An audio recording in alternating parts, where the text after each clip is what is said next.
ధాన్యం కొనుగోలు ప్రక్రియపై వీడియో కాన్ఫరెన్స్ ద్వారా సీఎం చంద్రబాబు సమీక్ష. హాజరైన 26 జిల్లాల కలెక్టర్లు, సివిల్ సప్లై అధికారులు. డిస్ట్రిక్ట్ మెంటాలిటీ లేని అధికారం కాంగ్రెస్ కు ఎందుకని అనుకుంటున్నారని కామెంట్.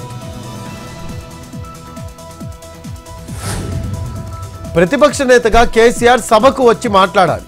కేసీఆర్ ని కేటీఆర్ ఫామ్ హౌస్ కి పరిమితం చేశారన్న మంత్రి కొండా సురేఖ. నేనే రాజు నేనే మంత్రి అన్నట్టుగా కేటీఆర్ వ్యవహరిస్తున్నారని కామెంట్.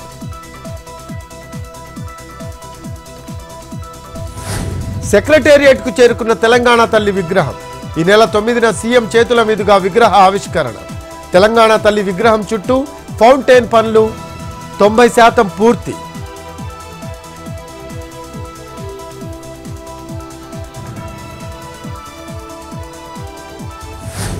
రంగారెడ్డి జిల్లా తుక్కుగూడలో జబర్దస్త్ ఫేమ్ రామ్ ప్రసాద్ కి తప్పిన ప్రమాదం. ఎదురుగా ఉన్న కారును ఢీకొట్టిన రామ్ ప్రసాద్ కారు స్వల్ప గాయాలు. షూటింగ్ కు వెళ్తూ ఉండగా ఘటన.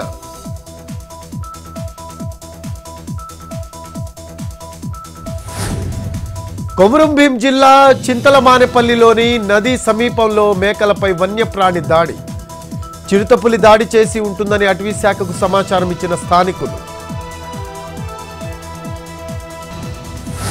విశాఖలో ముదురుతున్న ఆయిల్ ట్యాంకర్ డ్రైవర్ల ఆందోళన. మద్యం మత్తులో డ్రైవర్పై దాడి చేసి వారిని శిక్షించాలని డిమాండ్. మల్కాపురం పోలీస్ స్టేషన్కు ముట్టడించిన డ్రైవర్స్.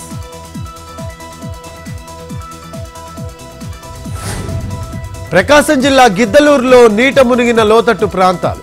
3 రోజులుగా కురుస్తున్న వర్షానికి ఇళ్లలోకి చేరిన డ్రైనేజీ వాటర్. మురుగునీటిని ఎత్తి బయటకు పోస్తున్న కాలనీవాసులు. మన్యం జిల్లా సాలూరు మున్సిపాలిటీలో భారీగా పేరుకుపోయిన చెత్త. 3 నెలలుగా బిల్లులు పెండింగ్ లో ఉండటంతో నిలిచిపోయిన చెత్త ఎత్తే వాహనాలు. ఇబ్బందులు పడుతున్న కాలనీ వాసులు. నెల్లూరు జిల్లా గండిపాలెంలో మహిళల నిరసన. మద్యం దుకాణం ఏర్పాటు చేయాలి అంటూ ఆందోళన. లిక్కర్ షాప్ వద్దు అంటూ మరో వర్గం ధర్నా. తిరుపతి జిల్లా చంద్రగిరి మండలంలో ఏనుగుల గుంపు హల్చల్. అరటి, జొన్న, మామిడి, వరి పంటలతో పాటు పైప్ లైన్లు ధ్వంసం. ముంబైలోని సిద్ధి వినాయకుడి ఆలయానికి వెళ్లిన దేవేంద్ర ఫడ్నవీస్. సీఎంగా ప్రమాణ స్వీకారానికి ముందు గుడిలో విశేష పూజలు.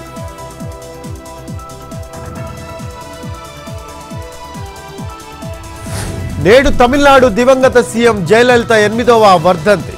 ఆమె చిత్రపటానికి పూలమాలలు వేసి నివాళులర్పిస్తున్న పార్టీ నేతలు, అభిమానులు.